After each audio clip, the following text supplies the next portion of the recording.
জানলাম কি করে?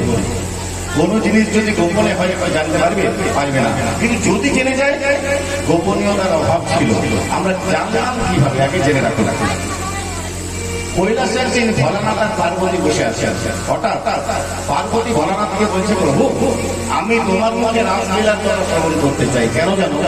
আমি যেদিন থেকে রাসলীলা দর্শন করেছি সেদিন থেকে আমার মনের ভেতরটা ছটছট করছে।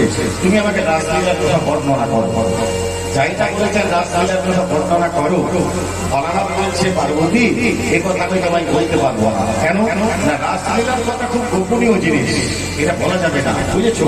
কেননা তোমাকে যখন আমি বলবো এটা যদি অন্য কেউ শুনে নেয় তাহলে রাসলীলার কথা গোপন থাকবে না, আর রাসলীলার কথা গোপন রাখাটা খুব জরুরি।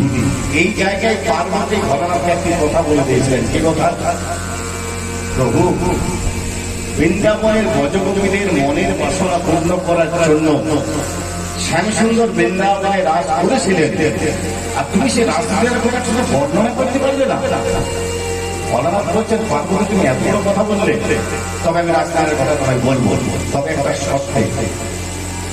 কি সত্য না? মাঝে মাঝে তোমাকে সাড়া দিতে হবে। দেখবেন বাড়িতে ঠাকুমা ঠাকুররা যদি গল্প বলে আর নাতি নাতনি মাঝে মাঝে তারপর কি হলো? দেখবেন গল্প করার ইমেজটা বেড়ে যায়, তাই না?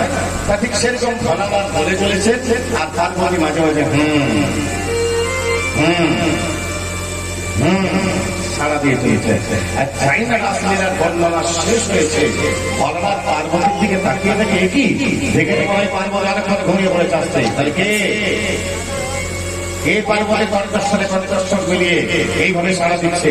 এইদিক ওদিক দেখতে দেখতে দেখছে যে গাছের তলায় বসে বসে রাসলীলার কথা বর্ণনা করছিলেন, সে গাছের ডালে একটা সুখ পাখি, সে গাছের ডালে একটা সুখ পাখি পার্বতীর কণ্ঠস্বর নকল করে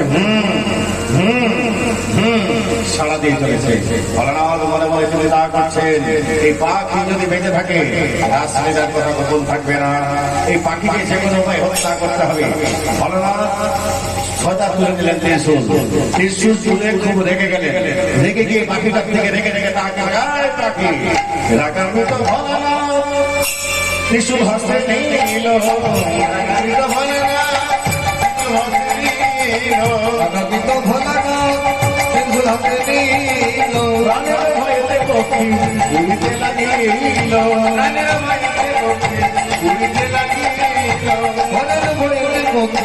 উড়িতে লাগিল, এখন আসার আগে আগে চলেছে পাখি বিশাল বিশাল ভোলানাথ ত্রিশূল নিয়ে। মনে মনে চিন্তা করছেন, পাখিটা তো উড়ে উড়ে যাচ্ছে, আমি পিছন পিছন যাবো কেন?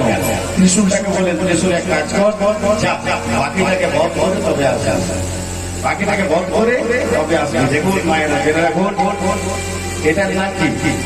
আস্তে, এটার নাম বলুন ত্রিশূল। এটার নাম ত্রিশূল। এটাকে ভোলানাথ পাঠিয়েছিলেন পাখিটার পিছনে। এই কথাটা সম্পূর্ণ ভুল, 100% ভুল।